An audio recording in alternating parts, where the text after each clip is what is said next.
Welcome to Mindful School Marketing, your go-to podcast for personal and professional growth. We're school marketers, business owners, and moms passionate about connecting other school professionals with tools and strategies for success.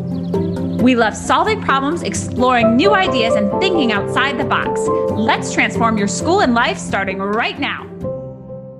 Transform your school's admissions and marketing with Inquiry Tracker, the ultimate solution for managing inquiries seamlessly. Discover how you can make your admissions process more efficient and effective with this leading solution. Welcome to Mindful School Marketing. I'm Aubrey Bursch. And I'm Tara Clays. Today we are joined by the wonderful Liz Zweigle.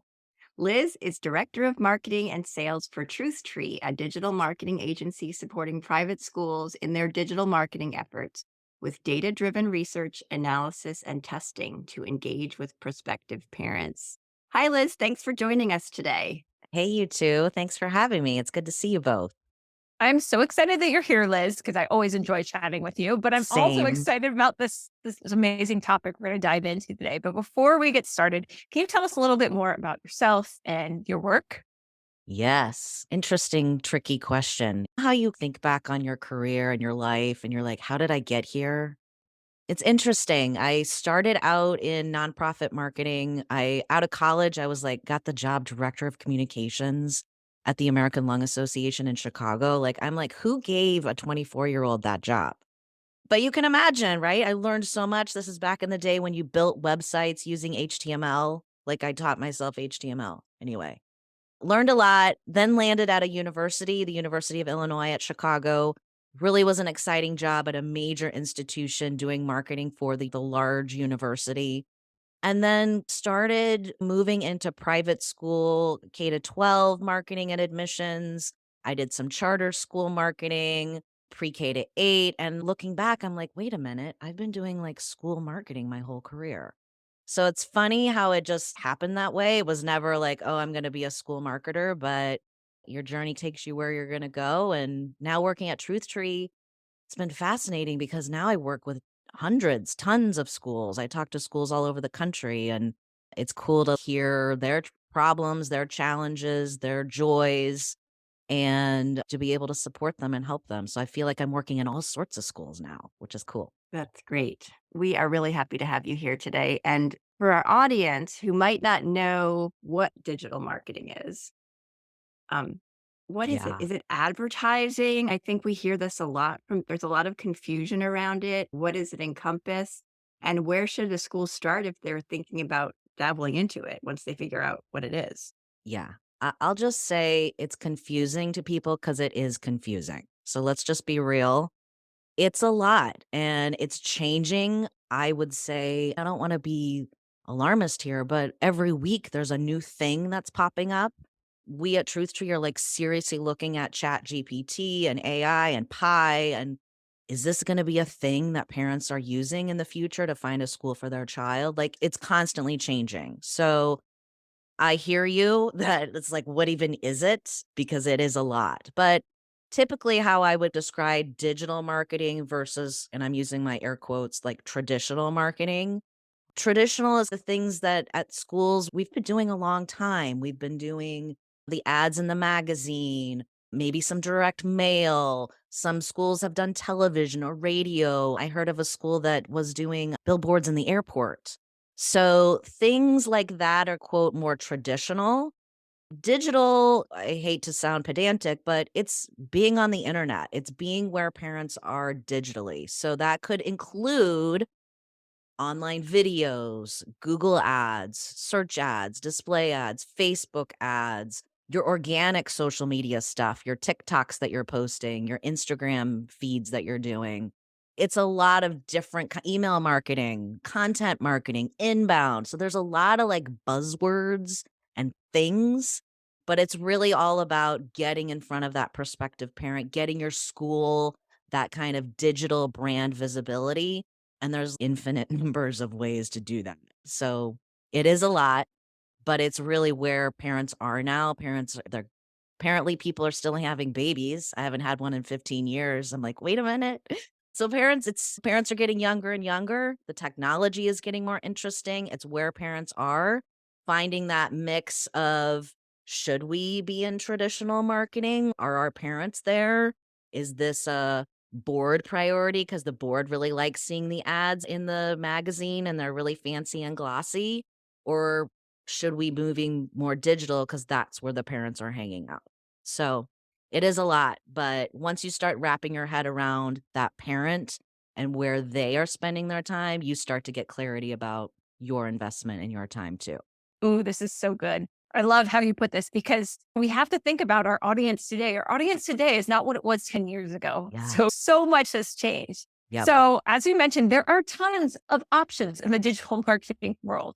Now, I will say, having worked with small schools and I do the small school leaders meetup monthly, one of the hot topics is what do we do? We have limited budgets, resources, and everything. Where does a school start? Like in embarking in this digital marketing world? Yep, I hear it all the time too. I think schools are starting to see we have to be there, we need to be there, but it's really scary and overwhelming. And all of these acronyms, there's SEM, SMM, SEO. I don't even know what these words mean. And I have to like make a decision about doing that for my school. And I'm not feeling even confident that I know what I'm talking about. So it is overwhelming and it is a lot. So when I talk to schools and when schools are reaching out saying we might need some help with this, I really talk specifically first about if you're a school with a small budget, limited time, limited resources, what are your priorities? You have to start with priorities first. So I do a lot on a lot of my calls, feels like a little bit of therapy because I'm like, let's be real. What's really happening at your school? Are you a hidden gem? Are you a best kept secret? Do you have a perception problem? I've had several schools say to me, the demographics in our area have completely changed. 10 years ago, 20 years ago, were fully enrolled. And now, with the kind of the COVID people moving and like leaving en masse out of neighborhoods and communities and new people coming in, I have schools saying we've never had a brand problem. Never had to do marketing. And now all these new people are coming in. They've never heard of us before. So, really getting down to the crux of what's happening in your market, what do you specifically need, getting super clear about that priority. Because, again, if you have limited resources and time, you can't do all the things. Even if it's we need kindergartners or we need ninth grade boys, being that clear and that focused is going to make sure that you are really setting yourself up realistically for what you can tackle with a small budget. And then you're really zoning in and throwing everything at that specific priority. The other piece around where should I start? We really like to think about, okay, if we put all the digital things in on the table, which one are we going to, one or two, let's say, are we going to start? Where are we going to start? And we know from our research, we know that 70% of parents start their search for a school on Google. Let that sink in. 70% start when they're saying, I have a kid that needs to go to a school. I go to Google first. 93% of them use Google at some point in their school search process. So it could be looking for a school, assessing that school, looking at online reviews, making that final decision. 93% somewhere in that process go to Google. Now, what that tells me is Google is where it's at. And if you think about your own kind of, I'm going to be crass here and air quotes again, your own online shopping behavior, we all go to Google. Just think about your own, let's be real here, okay? A parent that's looking for a school, they're humans too. So they're going to Google as well. So that data is really important. Even just if you think about your own experience, that experience alone is really important. So to us, that means we need to be on Google as a school because that's where the intention is happening. There's an intent to find a school. Parents are typing in best private school near me, top elementary school for my child with dyslexia. They're typing into Google and they're communicating with Google in a very clear, unbiased, direct way. Nobody's looking over their shoulder to see what they're typing into Google. They're talking to Google in a really authentic way.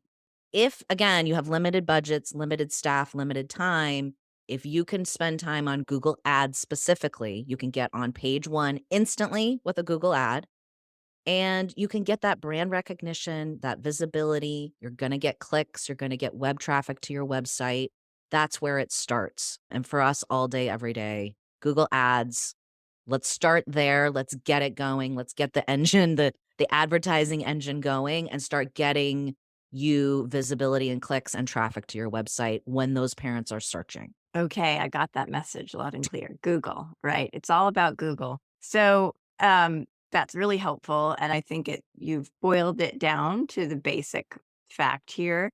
It's still overwhelming, right? Like I don't even know. I've tried doing Google ads myself and it's really a challenge. So Say more? What part of it just challenging? even where to start and how Yeah. to how to set up an ad and Yes. how to know if you're doing it right. And it's one thing to just go on. I've tried to just go on and do it, but if I don't know what I'm doing, it's not Yep. going to work well and I'm not going to have a good experience with it. So with all that said, because it is also expensive, it can be very expensive, right?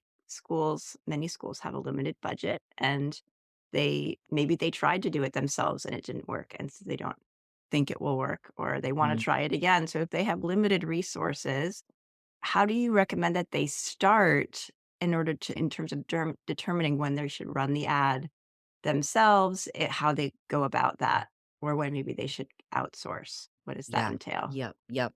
The big question, I Um, know. it is. And to your point, the Google beast, the Google infrastructure, I get overwhelmed when I'm in there too. There's so many different buttons and options. And then Google is making recommendations. I don't know. Do I follow the Google Like I could push all the yes, I'll do your recommendations, Google, but I don't know. And for us at TruthTree, we know Google's a business. And so Google wants you to push all the buttons and say yes, because Google wants to blast your ads to all of the internet and get dollars, right? Every time somebody clicks on an ad, Google gets paid. We at TruthTree know that we don't want the ads all over everyone on the internet. We are talking about a private school within a certain market. A lot of schools are looking for full pay families for specific grades. We're talking niche ads, right? Not everybody on the internet needs to see those ads. So a lot of the work we do is fighting against the Google algorithm, to be honest, and making sure that the ads are really targeting the people that we want them to be targeting. I do hear you. There's a lot in there in terms of really just knowing where to start, what to click on, how do I know if things are performing correctly? When schools tell us we've tried it on our own or we're going to give it a go, we really do encourage. There's a way to think about this. Do I do it the DIY route or do I outsource it? And what it really comes down to from my experience in the schools that I talk to is time. We are all crazy smart people. We could take all the Google Analytics, Google Ads certifications. We could take a summer. I was always like, oh, in the summer, this will be my summer project. We all know how that goes. So we could do it as a school, as school marketers, school admissions folks, board members, whoever's listening to this, you can do it. You're a smart person. And Google wants to make it, quote, easy for you to do it. It really comes down to bandwidth and time. If you feel like you can commit the time to learn how to do this, I encourage it. It does require, there's a ton of free content out there. TruthTree has a ton of DIY videos on our website. There's a lot of ways that you can learn how to do Google Ads, but you're going to need to learn how to do it and then build in the time for checking, making sure the data looks good. How do I know that the data is looking good? What are industry standards for a private school digital ad? That's going to be very different than an ad for selling sneakers online, right? The metrics are going to be very different. For me, if you can make the time, if you can dedicate it and hold it in your life and in your calendar, it is possible. We see schools really struggle with that because everybody's wearing 17 hats. They're covering recess duty. They're the school photographer. They have morning carpool duty. There's just a bandwidth time problem for most school administrators. There's just not enough hours in the day. So I think that ends up being the question is, can I realistically do this on my own? I'm a smart person. I could figure it out, but do I have the time? And if not, then is there someone I can bring in that could really, that does have the time, that does have the expertise, that could really support me in that space? That's so true. It does come down to time, right? I think about this in every part of my life, right? It's either time or money, right? Yes. You Yeah. really honestly need one of those two things. Yeah. And I often see that the struggle with not only running the ads, but also understanding what it means. Like you said, it's a whole different thing and it's constantly changing. And also staff at schools is constantly changing. So there's that. So if one person learns and then leaves, there's not another person to take over. So all things to consider for sure. Now, I love talking about this next piece, which is as we're thinking about ads, are there certain types of years to focus on ads? Especially if you're trying to say, okay, when do we invest that money? And what does that look like? I'm curious to see what you have to say about that. Yeah, it's a great question. We hear this a lot too, is we don't have all the money in the world. So when are we going to get the biggest bang for the buck? And when do we turn the ads on? When do we turn them off? A lot of this comes down to your kind of school's admission cycle and when parents are searching in your kind of region. And that varies across the country. On the East Coast, the big pushes in the fall when there's a lot of volume of parents looking at schools. On the West Coast, it's a little bit in the new year, is when things start to pick up. So really, it depends on what's happening for you specifically.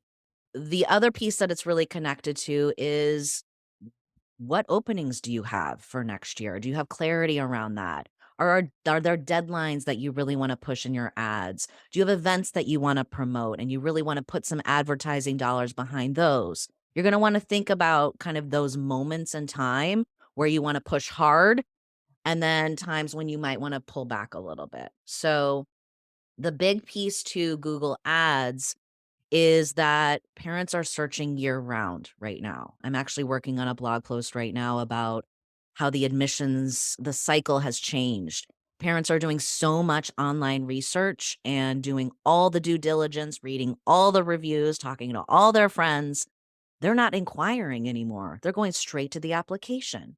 So things have shifted in terms of how parents are looking at schools, when they're going to make themselves known to you, how they're going to make themselves known to you. And so in addition, they're looking year round.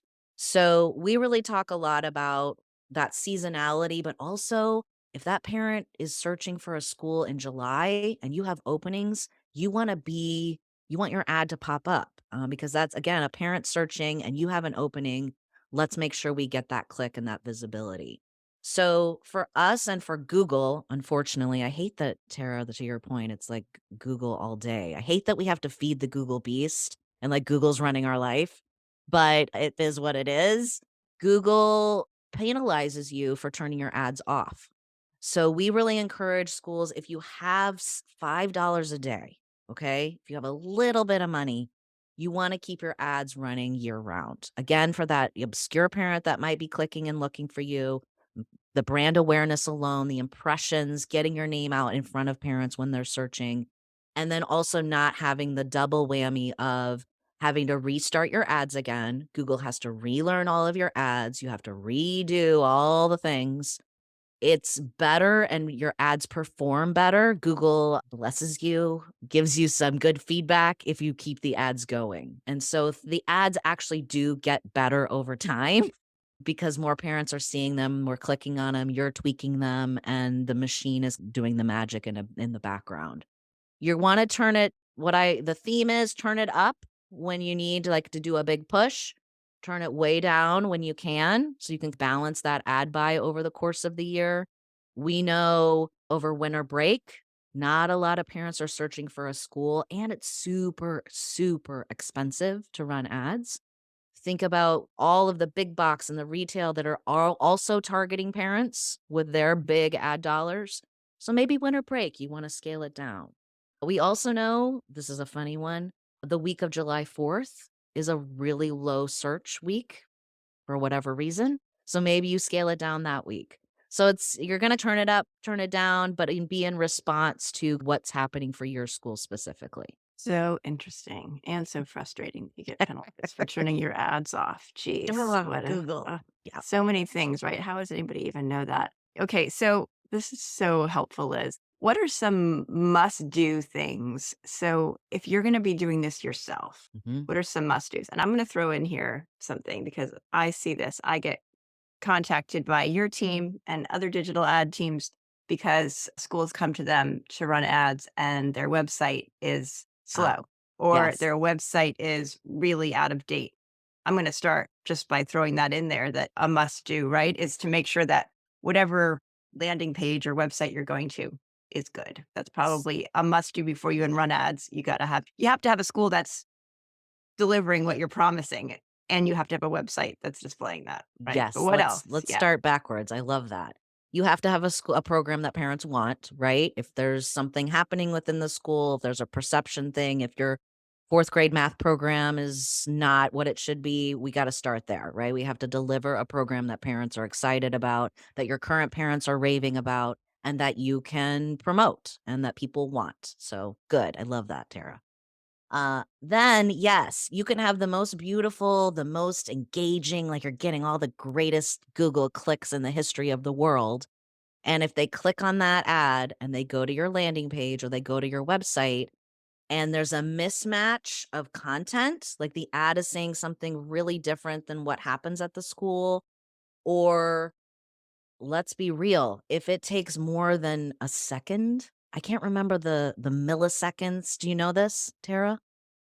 3.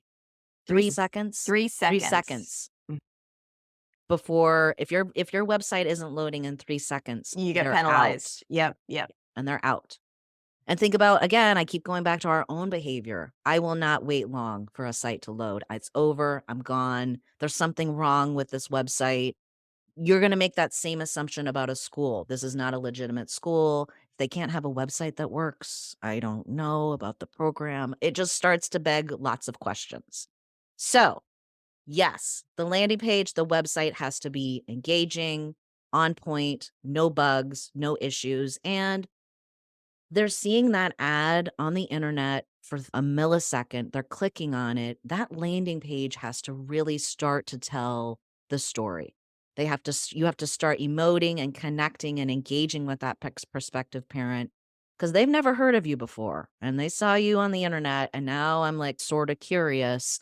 That landing page has to really do a lot of heavy lifting for you to really get that engagement and get them through to the next step in your process. And what that looks like could be email marketing, right? They've been to your landing page. Maybe they filled out that form on your website. Probably not. Let's talk about that. Let's talk about expectations for your landing page form. We see about a 1 to 2% conversion on that form. So, meaning if 100 people click on your ad and go to your landing page, you should expect 1 or 2 people to fill out that form. Now, I know that hurts your baby heart. It hurts my heart too. That is not a lot of form fills. Now, the reason this is happening is because, again, they saw you on the internet on Google for a couple seconds.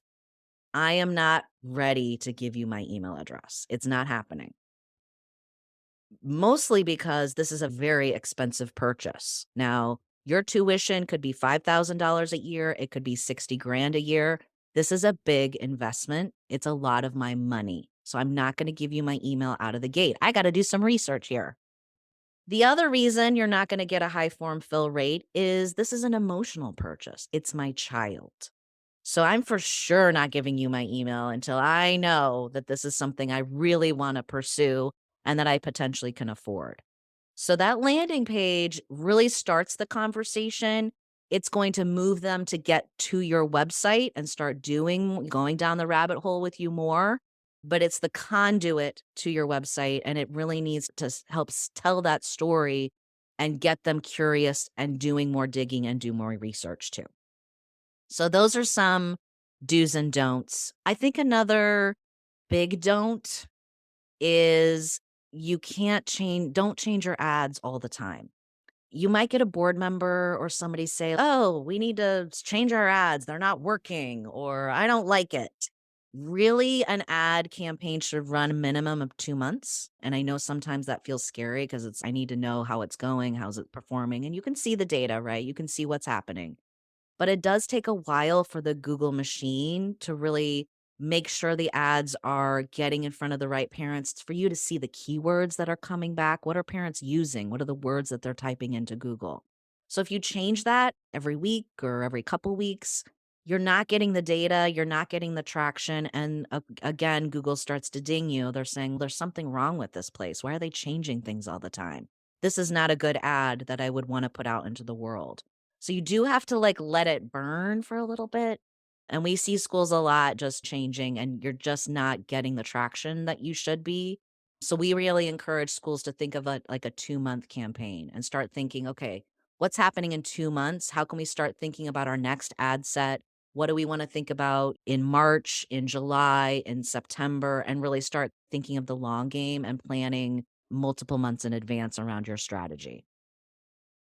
That's so good. I love that because it really is, especially the board who's, hey, we don't like that ad anymore, or all those things. That brings me to the next question, which is, so you're running your ads or you're getting feedback about change the ad. How do you know, like, what sort of tools are out there for best determining if your ads are actually doing well? With all this stuff going on and people questioning if this is the right thing, it's good for you to have tools that can give you the data. So could you speak a little more about that? Yes. So if we stay in Google land, Google Analytics, which is it's called GA4 now. They just did like a whole new revamp of their analytics. There's so much data in there. And again, this can be overwhelming. So the key things that you want to look at are, what does it cost per click? How much are each of these ads costing? How much new web traffic am I getting? We don't really care about current parents and checking out the lunch menu or the calendar. How many new prospective parents are coming to the website? What pages are being visited on the website? And where are they bouncing off? Are they leaving on the tuition page? Maybe we need to add different content to the tuition page. How can we keep them engaged on those specific bounce pages a little bit longer? So there's a lot of data in GA4 that will help you see a story and see opportunities for making changes. But you do have to have a sense of what is good. What is good data? How do I know if this is appropriate? So one thing that TruthTree we're rolling it out probably in the new year is a tool called Enrolllytics. And we were seeing from small schools specifically who were doing the DIY that just don't have the budget to outsource. We were seeing that there still is a need to understand the data. And that was a hole that we were seeing in schools is, how do we know what we don't know? And is it how do I tell the board that these ads are going well if I don't really know? So we actually developed it's an online dashboard where you can plug in all your digital marketing. So if you're doing Google Ads, Facebook, Instagram, LinkedIn, I think there's like endless like widgets that you can plug in. So whatever you as a school are doing, which is cool because every school might be trying something a little bit different, you can plug it in. And the neat thing about the dashboard is once everything's plugged in, you just start to see the data coming in and it gives you a snapshot, kind of platform by platform. How are things performing? Now, you can get that data on Google Analytics, right? You can log in to see how things are performing. The thing that I'm obsessed about in these reports for Enrolllytics is that we actually have built in probing questions that will guide you to assess the data a little bit more. Kind of, it has a built in tool to help you understand what you're seeing and how to make adjustments. So, questions like, do you see significant differences in the user and where they're coming from? Are you seeing like different places that they're coming from on the internet that you like or you don't like? Like I said before, how can we keep people more engaged on these pages specifically? Is there a way to do that to keep them from bouncing off those pages? Are we spending too much money or too little money on some of these leads? And are they good quality leads that are coming to the website? This is big. What channels? So Google, Facebook, Instagram, TikTok, wherever you're hanging out, which have the highest engagement rate. That's going to tell us maybe we want to prioritize something a little bit differently in the next quarter or next year. So there's a lot of great, juicy kind of questions that give you and your team an opportunity to look at that data and not only just see it, but understand it more and make more data informed decisions about how you want to use those limited budgets, where you want to prioritize, and where you want to focus too. That's great. Yeah, I was just going to ask actually about Facebook because I know Facebook also wants you to advertise and Yes. they want you to promote your post. And they're all like, what's the difference between promoting your post and running an ad? And Yes. so I don't want to go down a rabbit hole because I think the Google focus is clear, totally get the message. I know that schools also explore the idea of Facebook. So since you touched on Facebook in terms of engagement, can you just speak for a minute about Facebook ads? Yes, definitely. We actually see it's really interesting. I think a lot of schools gravitate towards Facebook and Instagram ads because they're really familiar with the platform. To the kind of conversation we're having is Google's really overwhelming, but I feel really good in Facebook and Instagram land. I've spent a lot of my personal time there. I understand the interface and I can just bop in there and get some ads going. The the tricky spot about that is schools are focusing on Facebook and Instagram ads, which are great for brand awareness, for getting in front of parents, but nobody's going to social media to find a school for their child. They're not typing into Facebook, "best school for my kid," right? So, we really see the need to, again, flip it and really see that there's gonna be different metrics and different strategies on social media and doing ads there than there would be on Google. Social media ads are gonna be more about trolling them around the internet. "Hey, remember TruthTree Academy? You clicked on our ad. We have an open house coming up." Or we have this great testimonial. So it's really more about that remarketing and getting in front of them after they've already discovered the school. The ad buy is going to be different there as well. And the return is going to be different too. You're not going to get a lot of people identifying them schools as a prospect for you because again, they're not looking there for a school. That being said, and Aubrey and I think we've done a session on I know we've done a session on this around social proof. We really see Facebook and Instagram as a way to when those prospective parents go to your social media, which they will do, they're going to go scope you there. They want to see, is this a place where my kid would thrive? What's the vibe like here? Would I like to be in this community? Do people like this school?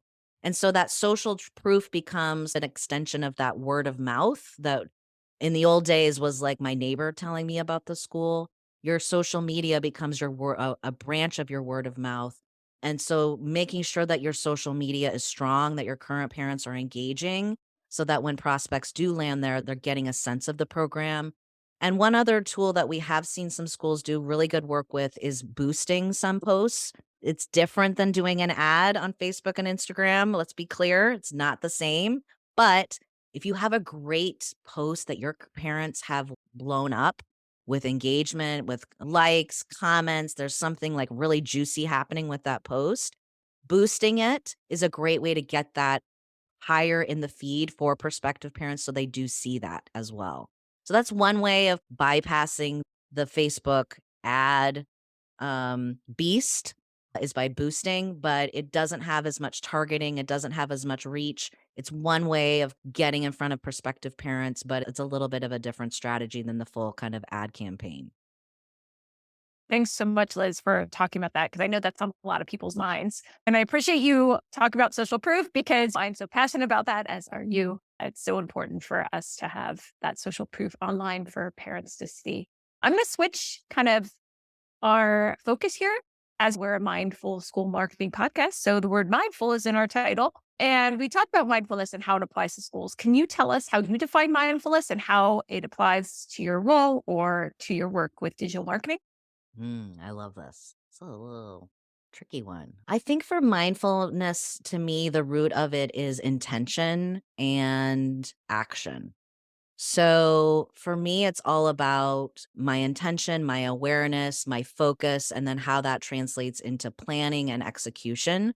If I had to translate that into like school marketing speak, I think it's knowing what your intention is of your school marketing campaign. If it's to get more visibility for your school and grow your enrollment, like really getting clear about what that intention is. and being super clear about it. So then you know where to focus and then you know where to take that action. So for me, it's all about that process of getting clear and whatever that looks like for you, feeling confident, like I did my due diligence, I got my clarity, whether it's through data analysis, conversations, research, whatever it is, about getting clear and feeling good and solid about it. And then for me, it's all about running and going and pushing and making that intention actionable at the end of the day. Thank you very much. That's awesome. We love mindfulness, and this is a perfect place to apply it. We are going to jump into rapid fire questions. Let's start out with the first one. We'll go rapid. If you could put one book as mandatory reading on the high school curriculum, what would it be? I have no idea.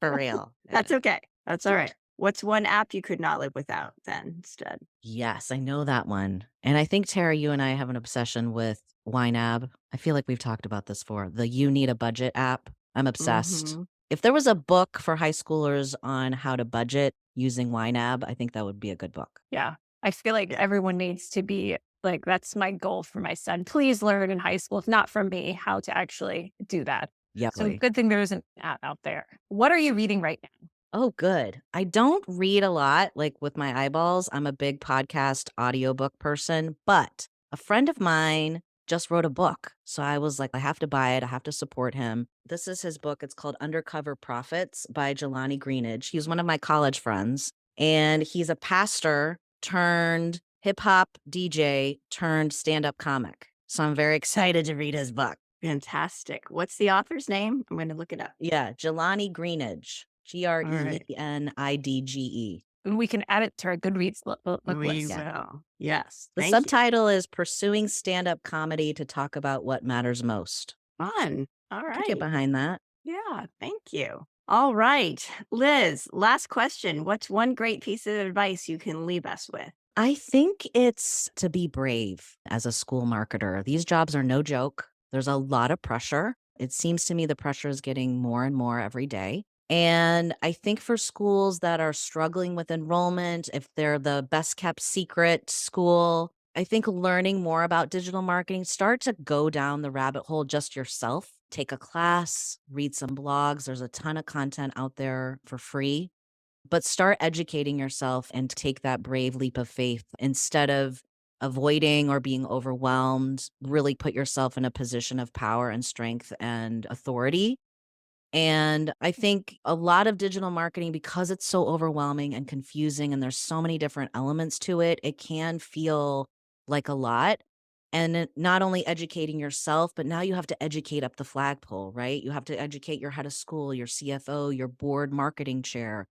There's a lot that goes into starting digital marketing, and I want schools to feel empowered that they can do it. They can do the research. They can start to really understand what this is, and then start to also chip away at their marketing issues, their enrollment issues as well. So I struggle with schools that say to me, like, oh, when I get a marketing budget or when our enrollment grows, we'll start doing digital marketing.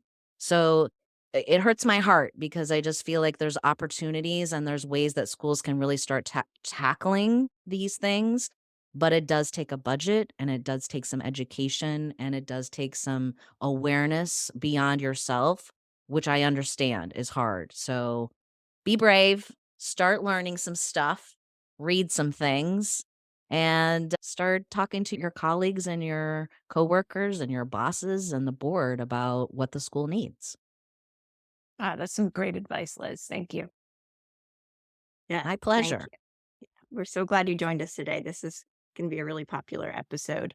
Where can people find you online? I hang out on LinkedIn quite a bit these days. So, Liz Zweigle, my name is so complicated, but it's Zweigle, but I'll be on LinkedIn. I'm also on TruthTree's LinkedIn as well. So, we'd love to have you over there. We have a newsletter every other week that you can sign up for. It's called 1 Minute Wednesday. And it literally is a 1 minute read, chock full of really good, quick takeaways, quick research, quick trends. We've got a whole new section on AI right now. So the newest and greatest AI stuff. So that's a great way to find us and connect and start to dabble in some digital stuff too. Fantastic. Thank you. Thank you. Thank you. Have a Thank great you, day, Liz. Liz. My pleasure. Thank you. Bye. This episode is brought to you by Enquiry Tracker. We believe that every inquiry is an opportunity, and with Enquiry Tracker, you can unlock the full potential of your school's enrollment journey. Say goodbye to missed opportunities and hello to a streamlined admissions process that prioritizes efficiency and effectiveness. Discover the leading solution for school admissions and marketing. Visit inquirytracker.net to book a personalized demo today. That's inquiry with an E, tracker.net. Thanks for joining us on the Mindful School Marketing Podcast. We'd love it if you pop into iTunes and leave a review, 5-star preferred. Let us know how you like the show. It helps us improve what we're doing and helps others find us too.